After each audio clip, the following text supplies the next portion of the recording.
Welcome back mga Kainiting TV. Happy Sunday po, September 15, 9 AM. Ito po yung ating follow-up update sa weather disturbance sa silangan ng ating bansa. Ito rin po yung sinasabi ko kahapon sa ating morning weather update na sama ng panahon. Baka nagtataka po kayo bakit hindi ko po pinalabas ito kahapon dahil po hinintay po natin makonfirm muna ang status ng sama ng panahon na ito. Yun na nga, na-confirm na po ito ng Pag-asa at ng Japan Meteorological Agency ngayong araw. Base dito sa ating live weather satellite imagery, makikita po natin ang isang LPA na dito po sa malapit sa silangan ng Luzon. May layong 440 kilometers, silangan po ng Kasiguran, Aurora. Mataas po ang tsansa na magiging bagyo po ito sa susunod na mga araw.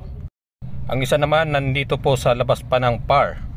Kaya tutok po kayo dito sa ating page, mag-monitor po tayo sa updates ng ating panahon. Please paki-share.